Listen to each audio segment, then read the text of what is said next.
Hello, historians. I want to talk to you about primary sources. So instead of me trying to give you a definition, I'm just going to Google it. What is a primary? Okay, what is a primary source? An immediate firsthand account of a topic from people who had a direct connection with it. Okay, I'm really glad I pulled up that. I was going to say something created at the time by people who were there, which is about the same thing. Primary sources can include um, texts of laws and other original documents, newspaper reports by reporters who witnessed the event or who quote people who did, speeches, diaries, letters, interviews, what the people said or wrote, original research, data sets, survey data, such as census records, economic statistics, photographs, video, or audio that capture an event. But I kind of want to expand that out and also, oh, here, artwork, diaries, interviews, letters, performances, poems, treaties. If you're talking about like a general malaise of a time or like an era of happy moods, like the music. So the song, All We Are Saying is Give Peace a Chance, you could, if you're trying to show what the feeling was of the late 60s, early 70s, or part of the feelings of the late 60s, early 70s, you could show the Give Peace a Chance song or the Mamas and the Papas, If I Had a Hammer. Or if you want to go, that's not what everybody was thinking. Here's a song from the late 60s, The Ballad of the Green Berets. And you could use that music as a primary source. The same thing, you can use artwork or political cartoons. But the thing is, like a photograph, let's pull up this man on skyscraper construction. Okay, there we go. This super, super famous image, right? So, okay, maybe this could be a primary source, but I very super strongly discourage any students from trying to use this as a primary source because they're probably going to use it as, oh, and people did construction or there were only guys working. And this is just then a decoration. If one is saying as a primary source, like say you're doing the history of menswear and fashion, and you know exactly what kind of shoes, what brands the shoes were that these men were wearing. It's like, oh, and this could be read deeply as a primary source showing that the majority of these construction workers are wearing what? Dolce and Gabbana shoes, and they're not. But you you see how you could do a deep reading of this and analyze what they're wearing. But you can't just use something as a decoration and have it count as a primary source.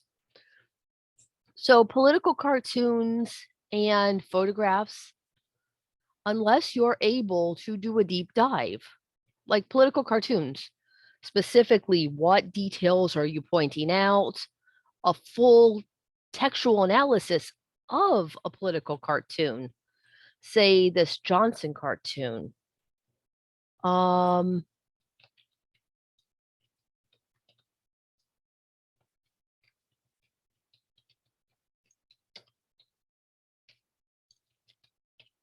okay.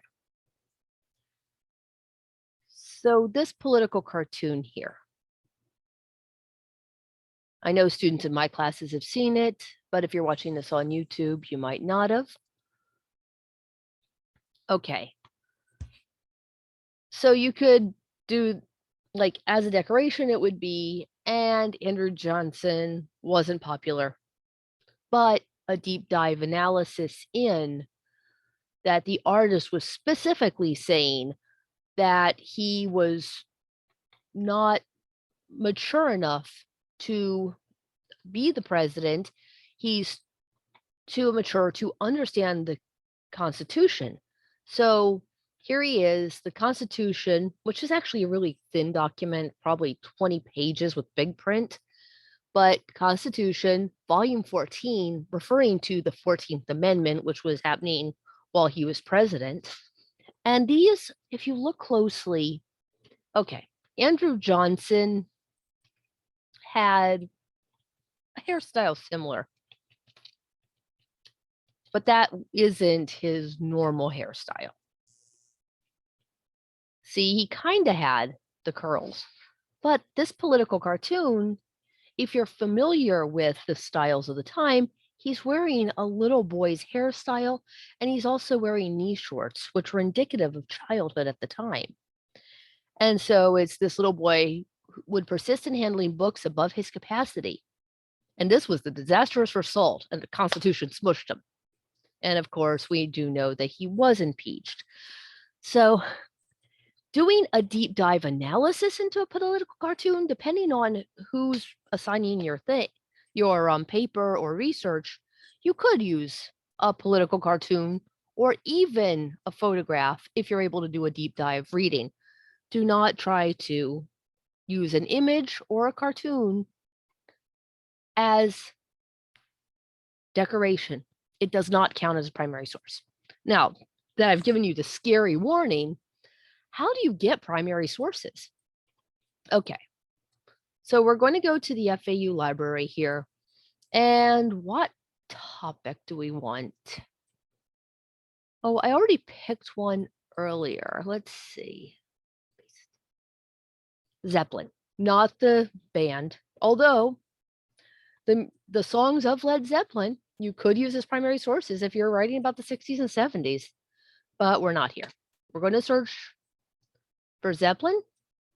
And I know you're not with FAU, but most of these libraries have a similar interface. So this one's Palm Beach State, this one's FAU. So you type in Zeppelin, and then you scroll down here to creation date. I want my students to, okay, it says 1883. Maybe that's the first thing they have in their archives. So I'm going to type in 1870 here to, I don't want to go past 1899 for this first thing. I want to see what was happening before the 20th century in Zeppelins. Count von Zeppelin dirigible airship, Scientific American, 1899. Okay, that sounds cool. This one's in German, so I don't read German, so we're going to chop it down, cut 7 of them out. Airships, the House Select Committee on the Ventilation and Acoustics of the Hall of Representatives? What the heck is that? We're going to open that in a new tab because curiosity.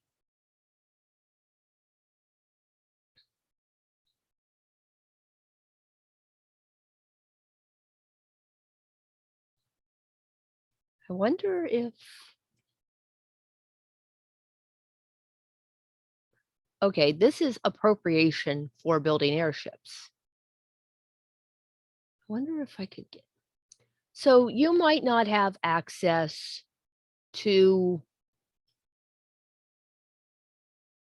Give me a second. You might not have access to a library's databases. So this is only for people that do. Okay, we're not going to dig in. I don't have time to sit idle for that, but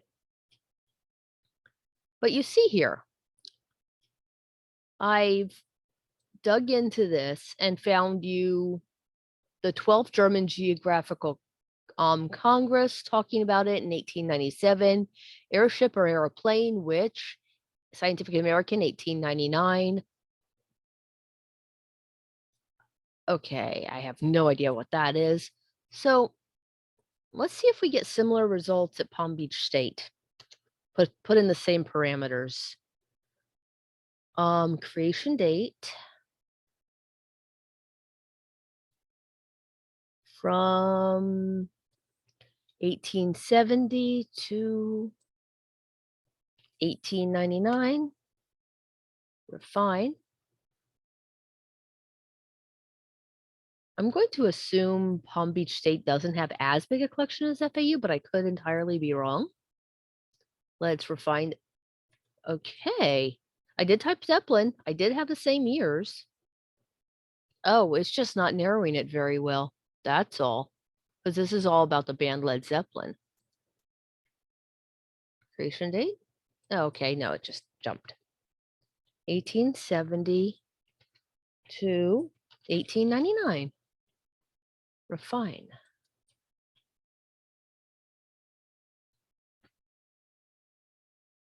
Okay, it's just not working on that one.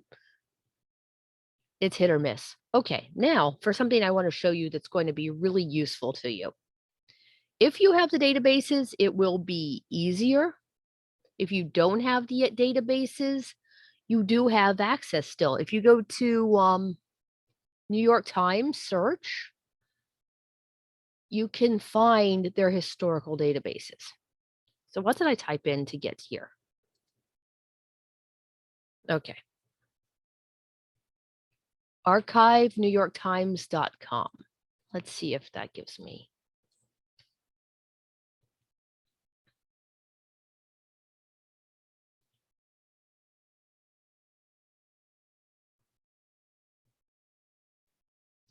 Okay. Let's see. That's not giving me what I want. Okay, here we go. I did a web search, access to New York Times historical. So New York Times archived articles and time machine. Here we go. It's the same thing. Archive.NewYorkTimes, Member Center, New York Archives. Let's see. So, do you see that? Archive New York Times, NewYorkTimes.com/ref/member center/NYT archive.html. And then I searched archives. So let's look up what I typed in earlier. Actually, let's do Zeppelin again. Just let's be consistent. Zeppelin, enter. And then we're going to go to specific dates. 1870, 1899. Come on, what's going on? Okay. 01, 01, 1872, 01, 01. No, wait.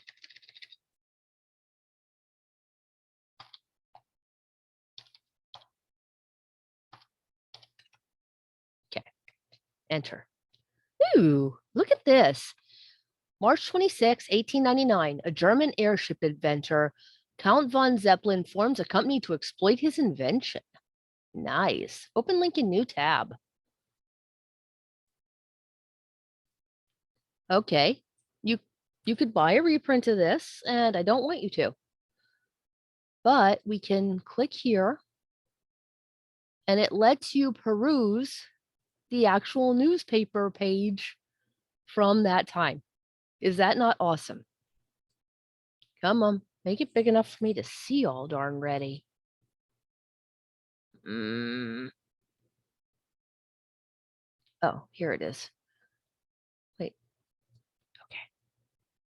I'm not going to get close enough to, let's see.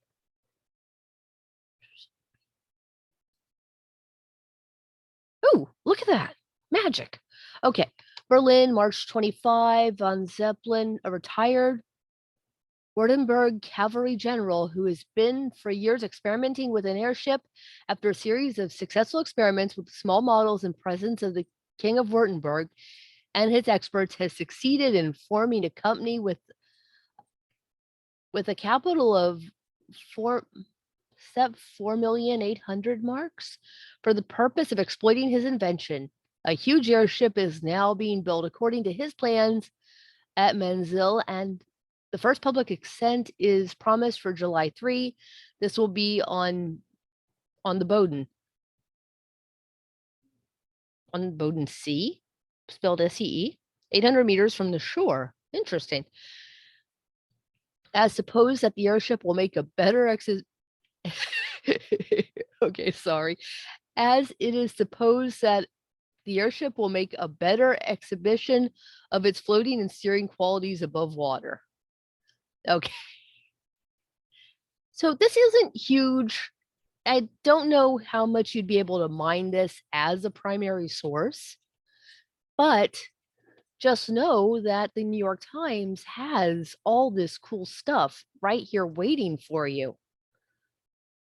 News of Newport. Ooh, I got an idea. Okay, we're going to get rid of this.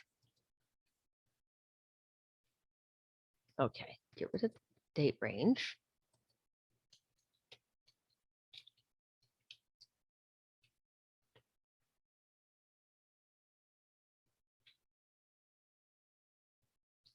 Um, 1936, Hindenburg to make exposition flight. 50 guests ride in Zeppelin on daytime trip over the northeastern states. 1936, new Zeppelin off Atlantic flight. I don't see the disaster.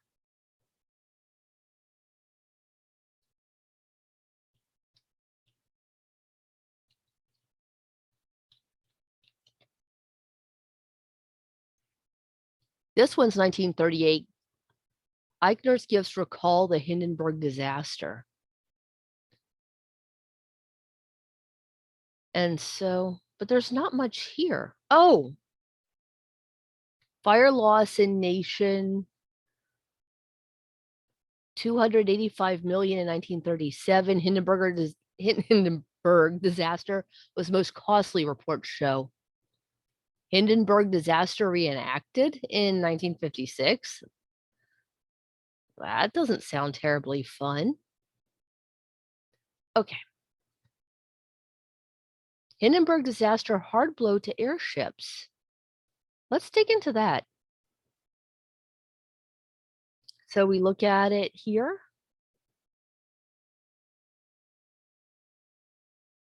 And so here is a nice mineable article about the way people were viewing airships in light of now commercial airplanes being built.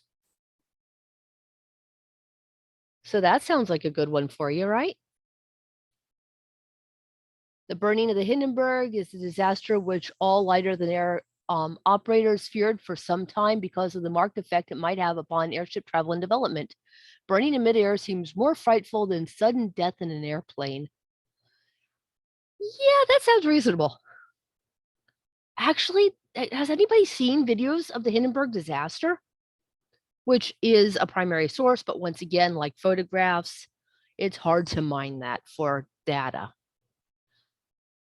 So people survived that disaster. It staggers me.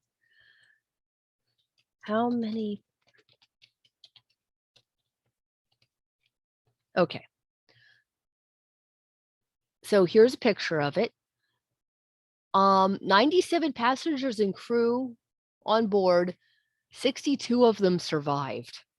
That is just staggering. And you watch how fast. Be aware, it was from Germany in the late 1930s, so it does have the Nazi symbol on the tail. So be aware if you're sensitive to that. But just the idea that this thing was burned completely in like a minute, and there were still 62 survivors. Also, by the way, if you're sensitive to anything, it's a damn traumatic video. But back on focus, New York Times Archives has this free for you to look at all the way back to 1851. Another place to get historic newspapers and all kinds of awesome historical stuff is the Library of Congress website. I love the Library of Congress website, but I don't think it's as well curated as New York Times newspaper archives, and it's also very slow. So they have they're part of the National Newspaper Program. This is LOC.gov is Library of Congress. Chronicling America is their access to newspapers. So let's see. Once again, we're going with Zeppelin.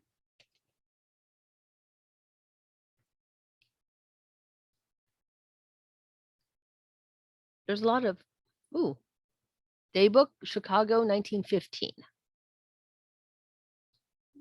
Zeppelin half-hour raid hits Newcastle.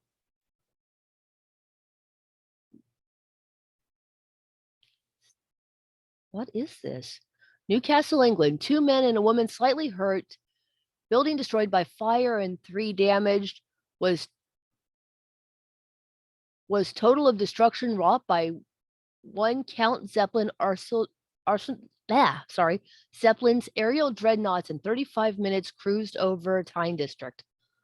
11 towns were attacked with bombs. Newcastle, undoubtedly the object of the Zeppelin raid, escaped entirely. Lights were flashed out an instant after a telephone message from Blythe.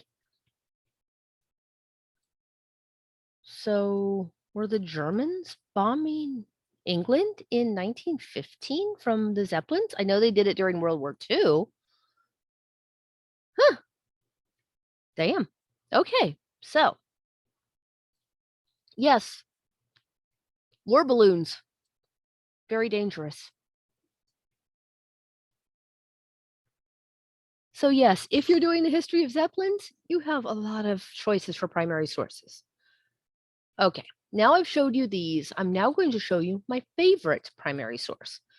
This is Hathi Trust, digital library. So say, let's go with the study of medicine.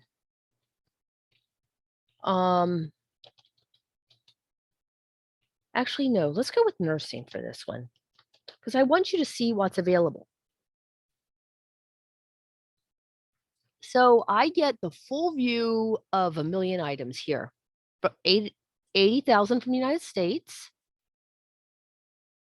Most of the stuff's in English. Data publication. So this doesn't let you refine your specific decade, but I want to know what was going on in 1870s nursing.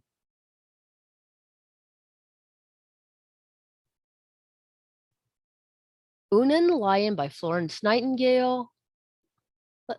Let's just specifically go with United States. I'm a US history teacher after all. Annual report of the Supervising Surgeon General of the Marine Hospital, 1872. And we're going to open that.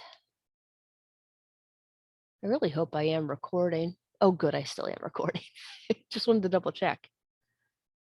So here you go. This is from the fiscal year 1890.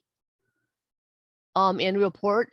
So Supervising Surgeon General, I think, would be your writer. Publication place, Washington Government Printing Office. Of course, you should always, if you have a website for something, add the website. Oh, pretty logo. That's nice. Anyway.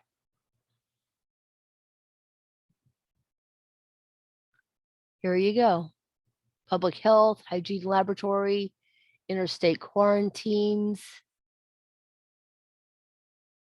I don't know what this necessarily has about nursing, but wait. Nurse.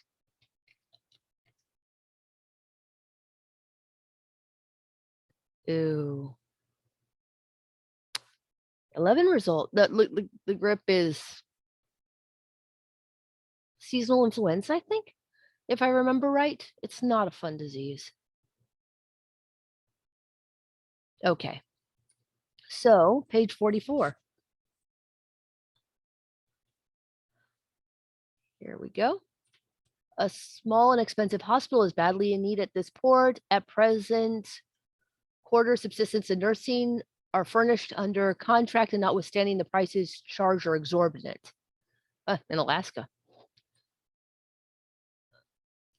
So this might not be what you want if you're studying the history of nursing, if you're talking about military healthcare in the 1890s, this would be a heck of a good primary source. Okay, let's see.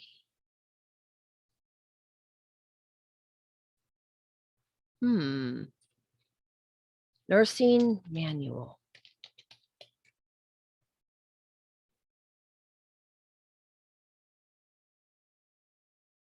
You got to narrow it back down again. Let's just go with 1880s because it's here. A new way of training nurses. 1888.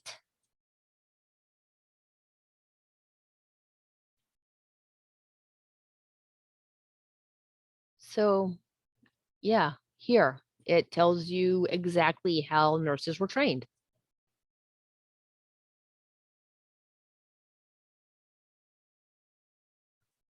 Okay. So go back to Hattie Trust again. Back home. If you forget it, Hat High Trust.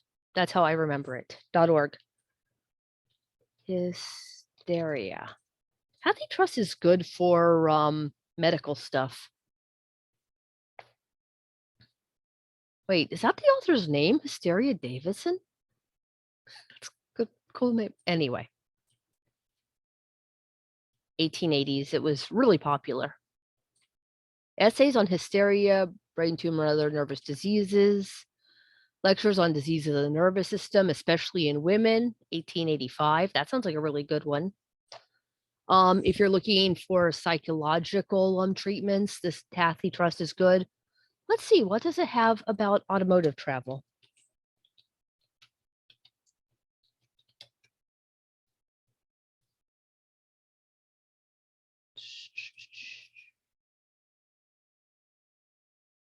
Let's the earliest thing we have in here. Nothing terribly early, 1910. Do we have 1900? No, we're not going to. Automobiles were invented, but here, I'm not typing in Zeppelin, but the Bibliography of Aeronautics from 1919. Automotive magneto ignition. Automotive Industries, published in 1919. Cool. But I want you to look. Automotive history. The automobile industry. Selected list of recent writings compiled by, or I want you to be aware of something, which is why I'm taking this pause right now, is even just because a document is old does not mean it's a primary source for you. Everything can be a primary source to someone. It's like right here, I have a history book written in 1938. So if I decided I was going to look up, say, the Civil War, it was a 1938 history book. If I look up the Civil War, that is not a primary source for the Civil War. That's a secondary source. That is someone writing about the Civil War. But if I wanted to study how was the Civil War discussed in history books in 1938, then yes, it would be a primary source. So everything can be a primary source. Just is it a primary source for you? Is it your topic? And is it looking at the current events, or is it talking about events that so like you want to study automobiles, just pretend. So this article or this book from 1938, if it's talking about what was happening when the first automobiles were invented, definitely not your primary source. But if it's talking about the current direction of the automobile industry, yes, it's your primary source. I'm hoping you see the difference there. And once again, for consistency, we are doing Zeppelin.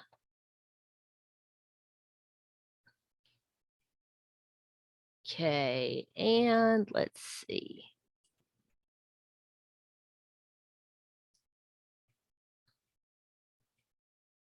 I wish it would let me filter in here. That's a flaw. It doesn't let me filter. Oh, but it will let me get rid of all the German stuff. Okay, why is this contributions from the zoological laboratory? Huh. Okay, this isn't doing what I want it to do. Science, zoology. Hmm.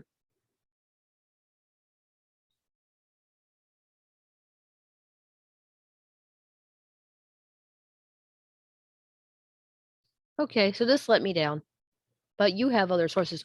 Ooh, I forgot to tell you. Google patents. Google patents. This is another amazing primary source if you're doing one of the tech jobs. So we type in Zeppelin in Google patents. Vertical lifting of airplanes to flying heights. Oh, wait, what year was that published? Nope, that's a newer one, but we can sort by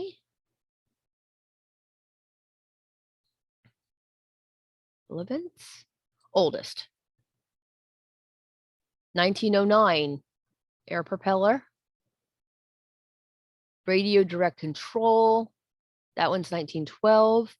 Apparatus for firing projectiles from aircraft. Hooray! 1907. But let's just drill into that. We're looking at weaponry. We're here. I want this one.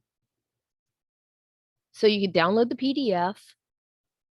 Most of these have, and this is why they're important. It's not the diagrams, which are cool as heck. Open image in new tab and look at the cool thing. Ah, it's too small. Never mind. But what it has here is who the writer is, Cleveland David, of the Navy, says that this relates to improvements for firing projectiles from aircraft.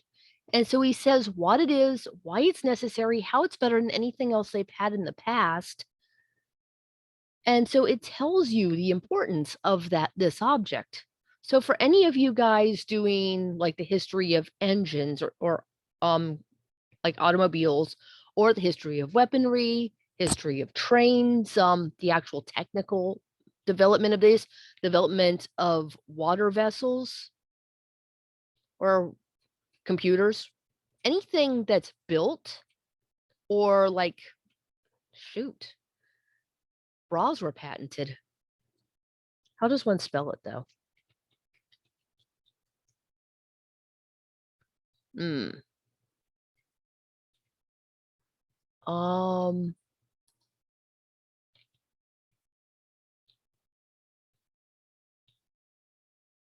there we go. There's how to spell the thing properly, I think.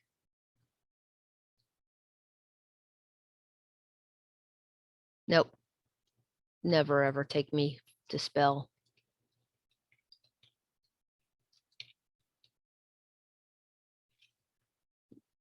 In Google Patents. Two pockets cut in ton for breast characterized non-stretched lining. So if you're doing history of fashion and it's cool. The fashion changes between the 1700s and the stays, which lasted into the 1800s. And then the stays started shifting into corsetry, and the corsets of the 1830s are different than those of the 1900s because they needed a very different silhouette, which eventually led into the brassiere. It's really an interesting history. So yeah. So if you're doing fashion, people patented these undergarments and why it's important. So yeah, that is a tech. Okay, we did Hathy Trust, we did Google Patents, we did the libraries. If you're doing anything revolving around the law, civil rights, free speech, this is really good. So, oh, disabilities, Buck versus Bell. So it's pronounced oye.org, gives you links to these court cases. Don't view the syllabus. That's somebody writing about it, which is a secondary source. But you can view the full text of the Supreme Court case. So this tells you what the case is. This is all of, okay, Buck versus Bell is one of our bad marks in history. We screwed up. And it said that sterilization of people who didn't meet certain societal requirements was perfectly lovely. And it still hasn't been actually overturned. We've just decided since World War II that eugenics is bad. So Justice Oliver Wendell Holmes Jr. decided this. So you could see exactly what he thought about it. And this is a really rich primary source on what he thought about disabilities, the legislation of the time, what's been done, how he's saying, yes, we give people with disabilities, he didn't say it that way, but we give people with disabilities due process. We're not violating the 14th Amendment because we're having a hearing to see if this person is fit to breed. So you can see exactly what was happening. Let me see if I can find the dissent. It doesn't look like he wrote a dissent, did he? Mr. Justice Butler dissents, it just says. But a lot of times, the people who disagree with the Supreme Court justice will say exactly why. And it's really neat. If you look at from the findings from 10 years ago, Justice Scalia was a conservative justice, and Ruth Bader Ginsburg was a liberal justice. And he would write this really lengthy argument on why they're deciding the way they do. And Justice Ginsburg's like, yeah, and this is totally wrong. And here's why Justice Scalia has no sound argument. And then she'll just rip it up. So it's a discussion in real time that you can read. It's really neat. Let's see. I can't think of any offhand. Let me see a good case. Case.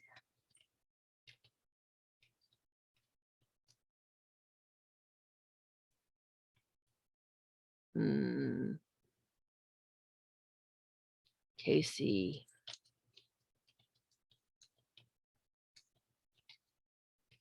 Parenthood. Let's see if that'll come up.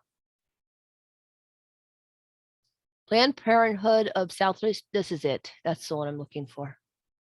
Because this is one that gets dissent. So we get to the full case. Justices Connors, Kennedy, and Soter announced the judgment of the court and delivered the opinion of the courts. Oh, also, there's sometimes opinions that we agree with the finding, but here's why we really agree with it. And it's really neat seeing that. It's like we're not exactly signing on to what they said, but here's why we think this finding is good. Hold on. DISS.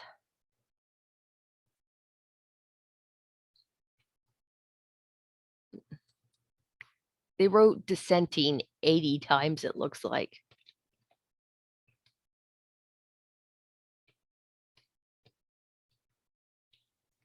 Brandeis was a justice in the 1920s, so they give you a lot of good history. This is a 92 case, and they're talking about historical events from the 1920s that relate to this one. So that's kind of neat.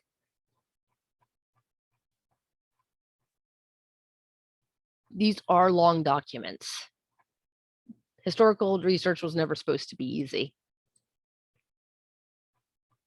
Okay, never mind. I'm not finding the dissent.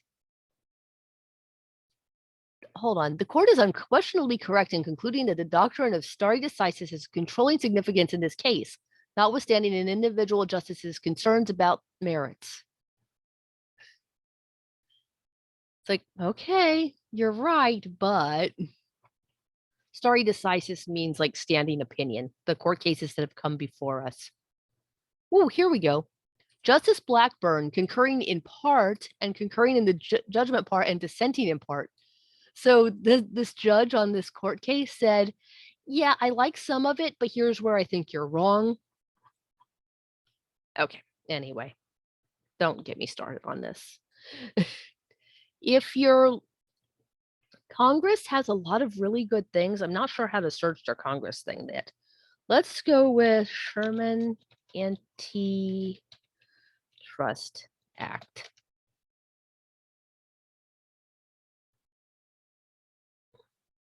Can we actually, the best way I found, if you want to see the full text, Congress.gov is a really great site, but searching it, I've not had luck with.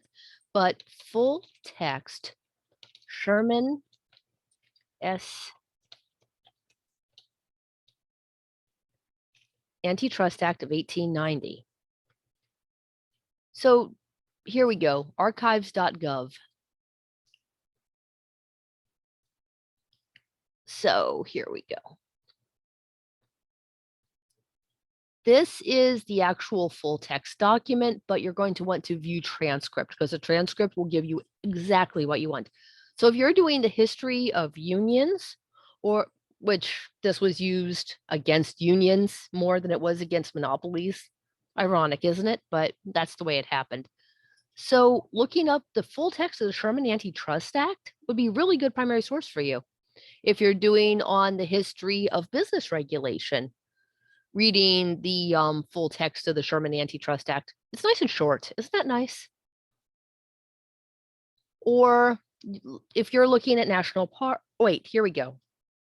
Clean Food and Drug Act 1906, full text. Government info, that looks like a good one.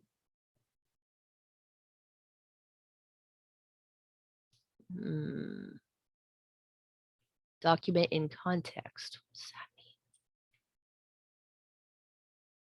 mean? Ew, no. That looks like it's just icky.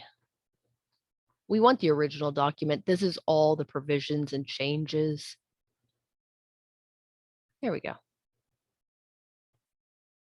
Oh, here we go. That's what you want. But this gives you all like the summary of what the words in it will mean first. Define human or child before we get to any of the good stuff. Okay, we're almost done. Wait, was that it? Okay, so to summarize, use your library website to search and then refine it down by date. New York Times Historical Archives are really great. Library of Congress is really good, but just be aware when you type in a search here. Political cartoons, Abraham Lincoln.